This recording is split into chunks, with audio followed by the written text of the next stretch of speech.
The winter of 1944 pressed down on Western Europe like a weight of iron. Snow lay crusted over churned earth, hardened by weeks of shellfire and boots that never stayed still. In the gray half-light before dawn, a U.S. Army infantry platoon moved slowly through a shallow valley, breath fogging inside steel helmets, fingers stiff around walnut stalks and cold metal receivers. They belonged to an American division pushing through contested ground, advancing yard by yard toward a low ridge that intelligence described as lightly held. Maps said the terrain was open. Reality said otherwise. The men wore heavy wool coats darkened by frost and old mud.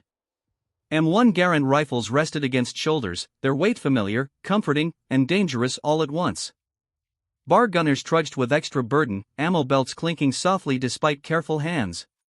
Somewhere ahead, beyond the white glare of frozen fields, the ridge waited. It rose gently, almost innocent, a slight swell in the land broken by leafless trees and shattered fence posts. No smoke rose from it. No movement betrayed what waited there. The soundscape of the battlefield was deceptive. There were no artillery barrages at that moment, no screaming shells. Only the crunch of boots in snow, the rasp of controlled breathing, and the distant, hollow thump of guns miles away. The platoon advanced in a staggered formation, spacing drilled into them by months of training and combat. Officers and non-commissioned officers scanned constantly, eyes burning from cold wind and sleepless nights. Every step forward felt like a risk weighed against orders that could not be ignored. Terrain offered little cover. Shallow ditches cut the ground, frozen hard. Sparse hedgerows stood stripped bare, useless against heavy fire. The ridge ahead controlled the approach routes behind it, and taking it mattered. The men knew that. They had been told what happened when ridgelines were left in enemy hands. Supply columns died there. Wounded men could not be evacuated. Entire advances stalled and bled. A staff sergeant moved near the front, his posture low, his gaze fixed ahead. He had seen ground like this before. Open fields. Quiet ridges. The kind that swallowed units whole if mistakes were made. He raised a gloved hand, signaling caution, and the platoon slowed even further, every man alert to the possibility that the silence itself was a warning. Snow began to fall again, light flakes drifting sideways in the wind. Visibility shrank. Shapes blurred. The ridge seemed closer now, its crest cutting a darker line against the pale sky. The men felt exposed, as if the land itself had turned against them. Somewhere ahead, unseen, weapons were already aligned. Barrels rested on frozen earth. Belts were seated. Fingers waited. The platoon took a few more steps forward, crossing an invisible line in the snow, and the stillness was about to be torn apart. At 0632 hours, the ridge answered. The first burst came without warning, a flat ripping sound that cut through the cold like tearing canvas. An MG-42 opened from the tree lean, its rate of fire so fast it blurred into a single roar. Snow leapt into the air where rounds struck, geysers of white and dirt exploding along the platoon's front. Men dropped instantly, not from orders, but from instinct burned into muscle and bone. The quiet valley became a funnel of noise. A second machine gun joined the first, then a third, overlapping arcs that swept the open ground with precision. Tracers stitched red lines just inches above the snow, skipping and ricocheting off frozen earth. The smell of cordite mixed with wet wool and breath. Helmets rang as bullets cracked past, close enough to be felt before they were heard. The platoon scattered for cover that barely existed. Soldiers slid into shallow ditches, pressed flat behind frozen mounds, or hugged the lee side of sparse hedgerows that offered little more than psychological comfort. An M1 Garand fired in reply, a single sharp report swallowed immediately by the heavier guns above. Bar gunners tried to bring their weapons up, only to be forced back down as rounds hammered the ground around them. Leaders shouted hand signals through the chaos, arms chopping the air, faces streaked with frost and grime. A lieutenant crawled forward to assess fields of fire, then ducked back as a burst chewed the snow where his head had been seconds earlier. Radio traffic crackled and died. The ridge had the range. Every movement was seen. Every pause invited death. The German guns were dug in well, sighted to dominate the approach. Their crews had waited patiently, letting the Americans close the distance, allowing the cold and terrain to do their work. now the kill zone was alive. Men lay pinned, hearts pounding, breath shallow, rifles clenched uselessly against chests. Wounded soldiers cried out and then went quiet, pressed down by the same fire that trapped everyone else. Smoke grenades were pulled and thrown, their canisters hissing as thin gray clouds began to spread across the snow. Wind tore at them, thinning the cover before it could fully bloom. Through the drifting smoke, muzzle flashes winked from the ridge, steady and disciplined. The guns did not pause. They never paused. Medics tried to move, crawling inches at a time, helmets scraping ice. A runner attempted to cross the line and was driven back by fire that snapped branches and shattered fence posts. Ammunition dwindled faster than courage. The ridge owned the clock now, and every minute under its guns felt longer than the last. No artillery support arrived, and the sky remained empty and indifferent above the pinned men. The platoon was frozen in place, caught between open ground and unseen barrels above. The ridge had spoken, and it was not finished. Somewhere along the line, a decision had to be made because staying still was already killing them. The machine guns did not hunt randomly. Their fire was deliberate, layered, and unforgiving. Interlocking streams of bullets swept the ground in measured arcs, pinning the platoon as effectively as if iron bars had been dropped across the valley. Every attempt to lift a head was answered instantly. Snow packed hard against frozen soil shattered into dust under impact, spraying faces and hands with ice and grit. Men pressed themselves into the earth until breath felt crushed from their chests. While uniforms soaked through where bodies met melting snow, the cold biting deeper with every second spent motionless. Rifles lay trapped beneath elbows and chins, slings pulled tight as if the weapons themselves were holding their owners down. The ground offered no mercy. It only accepted weight. The crossfire created dead zones measured in inches. A man could live if he stayed perfectly still, and die the moment he shifted wrong. A bar gunner tried to roll onto his side to bring his weapon up. The attempt lasted half a second. Dirt erupted where his shoulder had been, and he flattened again, breathing hard, eyes wide, knowing how close the ridge had come to ending him. Wounded soldiers lay scattered between shallow ditches, unable to move. Blood darkened the snow into dull gray stains. A medic crawled forward, helmet scraping ice, pausing whenever the guns swept closer.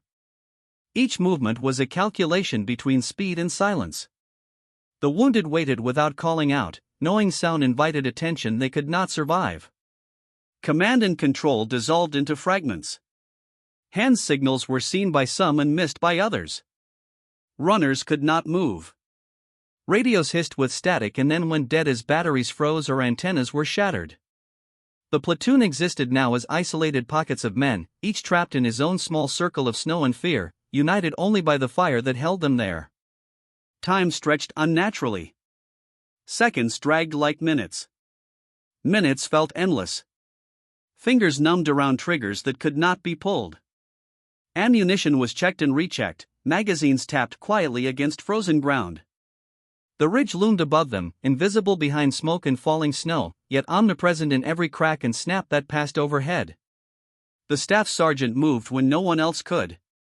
He shifted inches at a time, face pressed low, reading the rhythm of the guns. He watched where fire paused for fractions of a second, where arcs overlapped less densely, where death hesitated just long enough to allow thought. Years of combat had taught him that machine guns, no matter how terrifying, still followed rules. Around him, the platoon waited for something to change.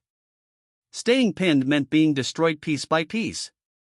Moving blindly meant being cut down in seconds. The ridge dictated their fate for now, but the staff sergeant knew that stalemate was not survival. As another burst ripped across the snow, closer than the last, he made a decision that would either end the killing field or end him with it. The staff sergeant pushed himself up into the fire as if the bullets no longer applied to him. His name mattered less than his rank now, a staff sergeant of the United States Army, winter 1944, somewhere along a frozen European front where hesitation meant extinction. He rose from the snow to a knee, then higher, drawing fire instantly, deliberately, pulling the machine guns toward him like bait. Rounds cracked past his helmet and tore the earth where he had been seconds earlier. He dropped flat, rolled, then crawled again, refusing to remain fixed. The men around him stared in disbelief, seeing movement where none should exist. His wool coat was shredded by ice and dirt, his breath loud inside his helmet, but his eyes stayed locked on the ridge. He carried an M1 Garand and a pouch heavy with grenades. Each movement followed a pattern learned through blood and repetition. Move when the guns shifted. Freeze when the barrels returned. Inch forward during reload pauses so brief they were felt more than seen. The staff sergeant shouted nothing. Sound drew death. Instead, he motioned with sharp gestures, signaling others to stay down while he advanced alone. The ridge responded with fury. Fire intensified, tracers converging on his path. A burst clipped his sleeve, spinning him hard into the snow. He lay still, letting the guns believe their work finished. Seconds passed. Then he moved again, crawling through a shallow depression filled with icy mud that soaked his uniform to the skin. Closer now, he could see the machine gun positions clearly. Low earthworks. Snow-packed sandbags. Dark shapes behind barrels glowing faintly with heat. The guns were disciplined, their crews confident, unaware that one man had broken the geometry of their kill zone. Behind him, the platoon remained pinned, watching the impossible unfold. They could not follow yet. They could only wait and keep heads down as the sergeant drew the storm onto himself. His advance bought them seconds. Seconds mattered. He reached the base of the ridge and pressed against the frozen slope, chest heaving. Hands numb, he pulled a grenade free, teeth tugging the pin ring as his fingers failed. The machine gun swept elsewhere, chasing imagined movement below. Below him, the machine gun crews adjusted elevation, unaware of how close danger had crawled. Belts fed smoothly. Barrels smoked faintly in the cold air. The slope shielded him for a heartbeat, maybe two, enough to steady his hands and slow his breathing. He listened to the cadence of fire, memorizing rhythm and pause, knowing timing would decide everything. If he mistimed the next move, the ridge would erase him instantly, and the platoon would die where it lay, frozen and unfinished. Snow slid from the ridge face, revealing shadows that shifted with every muzzle flash, proof the guns were closer than any map had promised. The staff sergeant counted silently. 1 breath. 2. 3. Then he rose again, arm cocked, ready to turn the ridge into something mortal. The ridge was alive with sound. The MG-42s hammered without pause, their barrels glowing beneath thin coats of frost, their recoil biting into frozen earth. The staff sergeant moved when the guns spoke loudest, using their thunder to mask the scrape of his elbows and the shallow drag of his boots. He flattened himself and became part of the ground, a dark shape sliding through white and gray. Every inch forward was paid for. Snow hit ice, ice hit mud, and mud swallowed hands until fingers went numb. He breathed through his mouth to keep steam low, counting bursts and pauses, measuring the rhythm like a man counting waves before swimming through a storm. When the guns shifted left, he moved right. When they dipped to rake the valley floor, he climbed. Bullets cut branches above him and tore bark into splinters that stung his face. A round snapped so close it felt like a punch to the skull, the concussion ringing inside his helmet. He did not flinch. Flinching wasted time. He pressed on, shoulders burning, thighs screaming against the slope. His wool coat grew heavy with water and grit, pulling at him like hands trying to drag him back. Below, the platoon stayed pinned, forced to trust the crawl they could barely see. Tracers still swept the field, but their angles shifted, higher now, chasing the sergeant's movement. That change mattered. It meant some of the pressure lifted from the men frozen behind him. Not enough to move. Enough to breathe. He reached a shallow cut in the slope and paused, chest heaving. The ridge smelled of burned powder and hot metal, a sharp tang carried by the wind. He could hear the guns distinctly now, the mechanical clatter of belts feeding, the brief metallic clicks of charging handles. Voices drifted through the smoke, clipped and urgent. Enemy soldiers were close. Too close. He pulled himself forward again, elbows digging into frozen soil. A burst ripped overhead, and dirt rained down, filling his mouth with grit.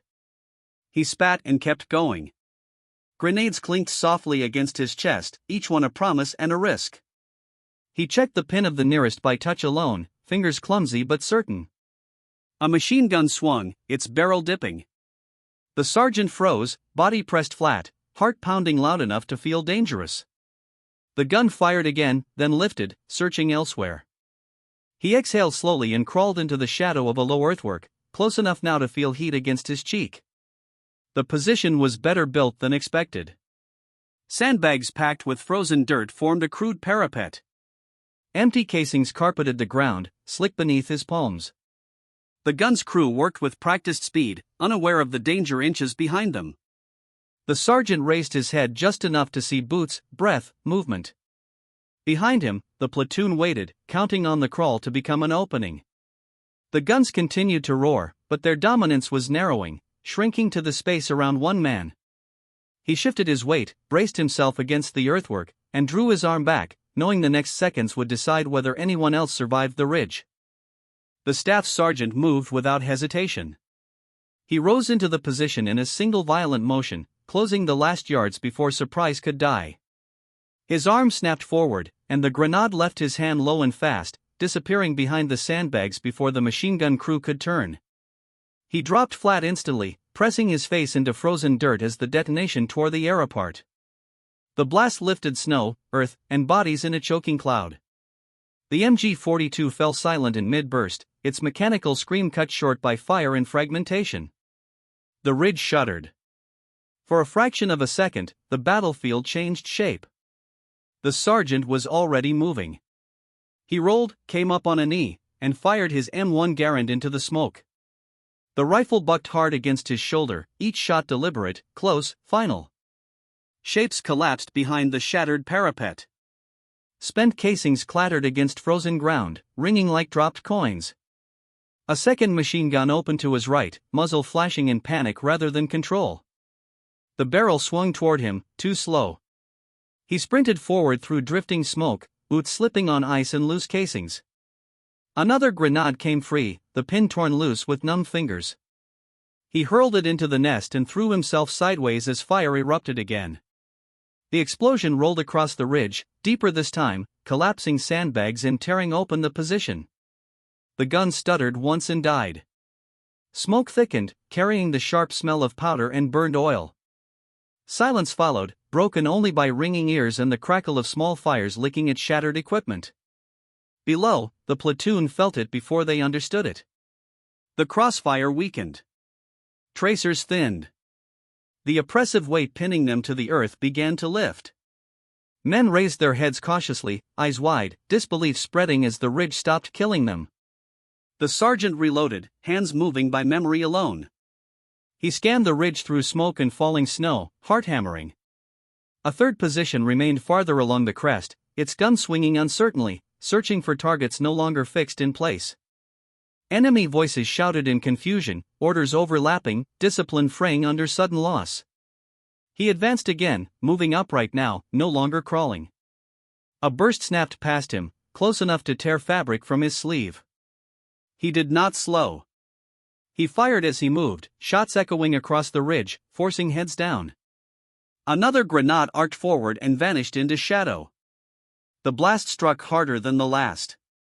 Snow slid down the slope in sheets. The final machine gun went quiet, its fire replaced by echo and smoke. The ridge, moments ago untouchable, lay broken and exposed. The sergeant paused, breathing hard, steam pouring from his mouth. Below him, the platoon began to rise, weapons coming up, momentum returning like blood to a numbed limb. The killing field had been cracked open. But the ridge was not empty yet, and movement stirred beyond the smoke, promising that the fight was not finished. The ridge no longer belonged solely to the guns. Smoke drifted low across the crest, rolling in uneven sheets that blurred shapes and distances. The sudden silence where machine gun fire had ruled felt unnatural, like the pause after a thunderclap. The staff sergeant used it immediately, waving the platoon forward with sharp, urgent motions that cut through confusion. Men rose from the snow as if released from a weight. Legs stiff and numb protested movement, but adrenaline forced them upright. They advanced in short rushes, rifles up, boots slipping on ice and loose earth as they climbed toward the shattered ridge. The valley behind them, moments ago a killing field, fell quiet except for the distant echo of artillery and the labored breathing of survivors. The enemy reacted fast. Rifle fire snapped from beyond the crest, sharp and scattered, lacking the discipline of the machine guns that had anchored the defense. Grenades burst farther down the line, throwing up snow and smoke where advancing Americans pressed forward. The ridge was contested ground now, chaotic and fluid, no longer the fixed geometry of death it had been minutes earlier. The staff sergeant moved along the crest, directing fire, redistributing ammunition, kicking weapons back into action where men hesitated. He fired when needed, short controlled bursts, conserving rounds. He dragged a wounded soldier behind cover and pushed another forward into a firing position without words. His presence steadied the line, turning shock into purpose. Bar gunners set up where the ground dipped, laying suppressive fire into tree lines beyond the ridge. M1 rifles cracked in disciplined rhythm, each shot deliberate, echoing across the frozen landscape. Spent casings rolled and clicked against stone. Smoke stung eyes and throats, mixing with sweat that froze almost instantly on exposed skin. The enemy attempted to regroup. Shapes moved through the trees, shadows slipping between trunks, testing the new American line. Rifle grenades whomped into the snow short of the crest. A burst of automatic fire flared and died as return fire tore through the position.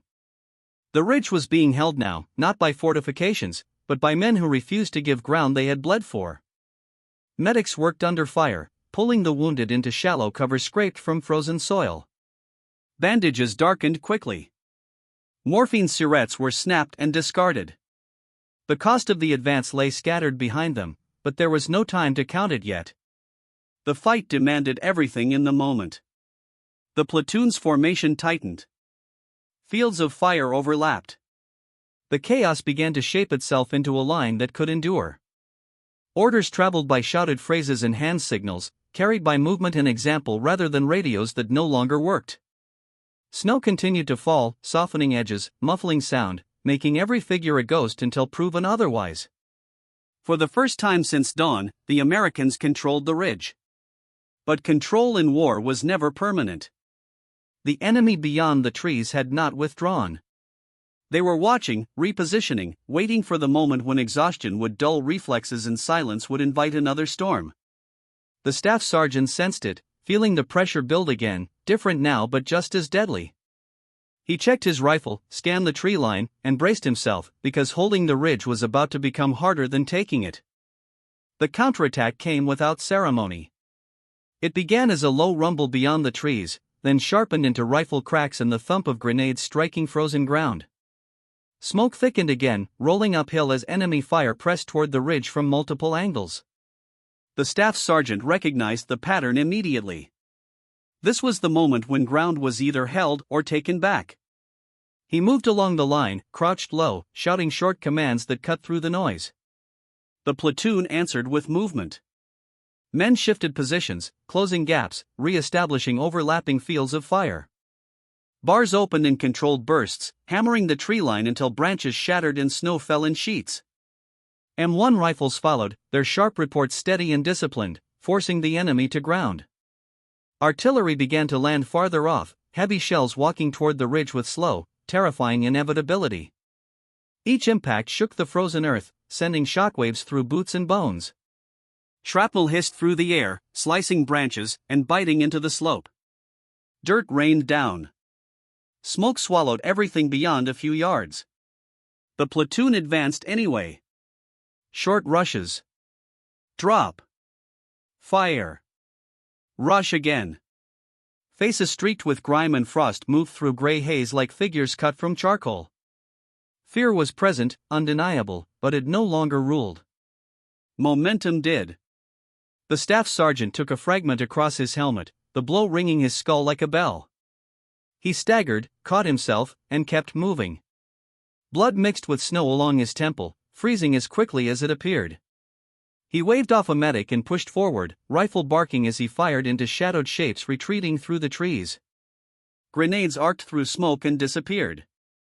Explosions followed, dull and close, collapsing resistance inch by inch.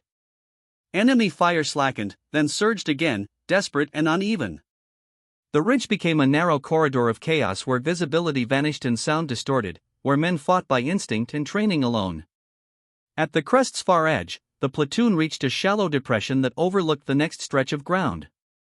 The enemy was pulling back, slipping away between trees and shell craters, leaving behind silence broken only by distant fire. The final push was working, but it came at a cost. Men lay still where they had fallen. Others knelt beside them, breath ragged, hands shaking as they reloaded. The staff sergeant dropped to one knee and scanned forward, eyes burning. The ridge was theirs in truth now, but only barely. Ammunition was low. The men were exhausted. And the battlefield beyond the smoke remained unseen, its dangers unresolved.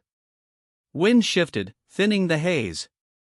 Shapes emerged in the distance, movement where none should be. The staff sergeant tightened his grip on the rifle and signaled the line to brace, knowing that whatever came next would decide whether this victory held or vanished under the next wave. The firing faded unevenly, like a storm moving off across distant hills. One rifle cracked, then another, and then there was nothing. The ridge settled into a silence so sudden it rang in the ears. Smoke drifted upward and thinned, revealing torn earth, shattered trees, and the scattered shapes of men who would not rise again. The platoon held position, weapons still trained forward, fingers tight on triggers. Silence in war was never trusted. It was watched, measured, tested. Only after long seconds passed without return fire did shoulders begin to lower. Breathing slowed. The battlefield exhaled. The staff sergeant stood near the crest, posture rigid despite exhaustion clawing at him. His helmet was scarred and dusted white with frost. Blood had frozen dark along its rim. He scanned the ground beyond the ridge one last time before turning back toward his men. Faces looked up at him, hollow-eyed, streaked with grime and fatigue. They were alive. That mattered. Medics moved carefully through the wreckage, boots crunching softly on ice and debris. They checked bodies with gloved hands, feeling for warmth, for breath, for anything that meant a man was not yet lost. Some wounded groaned as they were rolled onto ponchos. Others remained still, their war finished where it had dropped them. Bandages ran out. Morphine ran thin. There were never enough supplies for moments like this. The ridge itself bore the marks of what it had demanded. Sandbags lay split and collapsed. Machine guns sat twisted and silent, barrels warped and blackened. Empty belts and spent casings littered the ground like metal snow. The killing field below was scarred by craters and dark stains where men had fallen under fire they could not escape. Names were called softly. Some answered. Some did not. A lieutenant crouched with a grease pencil and notepad, recording losses while trying not to look too long at any single body. The cost of the ridge was becoming clear, measured not in yards gained, but in absences that would follow the survivors long after the snow melted. The staff sergeant knelt beside a fallen soldier and closed his eyes with careful fingers. He stayed there for a moment longer than necessary, then stood again. There would be time later, if there was ever time again. For now, the ridge had to be held. The men knew it. He knew it. Wind moved across the crest, lifting smoke and carrying the distant sounds of battle from somewhere else along the front. The war had not stopped. It had simply shifted its weight. Radios crackled back to life in fragments. Orders filtered down, short and impersonal, reminding them that this ridge was only one piece of a much larger line. As positions were reinforced and ammunition redistributed, the staff sergeant looked out across the quiet ground they had crossed at dawn. It seemed impossible that so much violence had passed through such stillness. He tightened his coat, checked his rifle, and listened to the silence, knowing it never lasted. Somewhere beyond the ridge, engines rumbled faintly, and the snow carried the sound closer.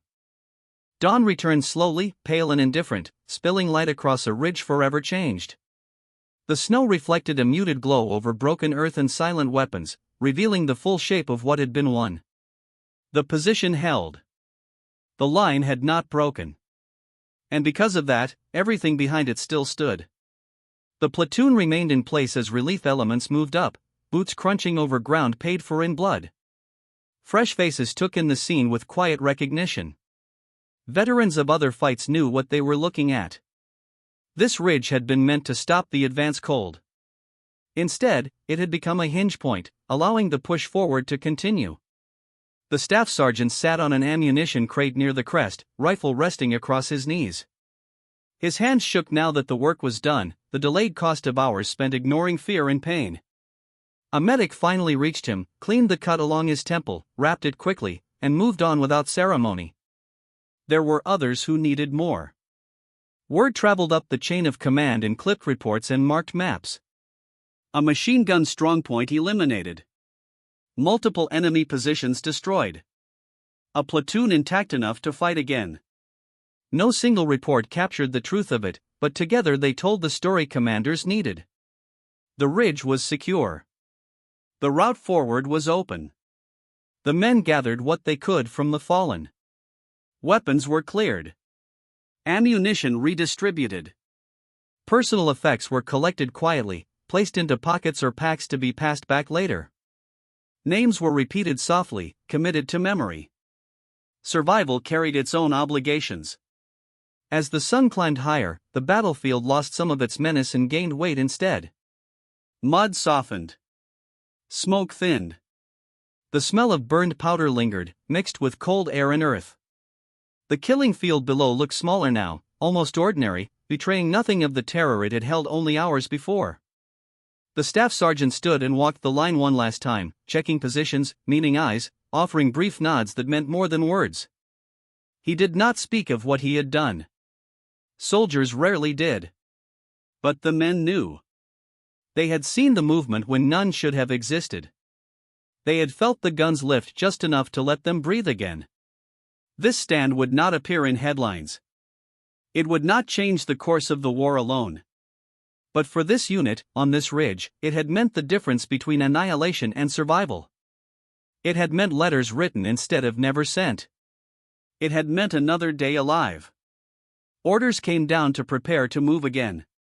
The war pressed forward relentlessly, indifferent to individual courage even as it depended on it. Packs were shouldered. Rifles checked. The ridge was left behind, another scar in a long campaign that would not remember names easily. As the platoon stepped off, the staff sergeant paused once more and looked back. The ridge stood quiet now, holding its secrets beneath fresh snow. He turned away and followed his men, disappearing into the trees and the next stretch of uncertain ground, knowing that somewhere ahead, another silence waited to be broken.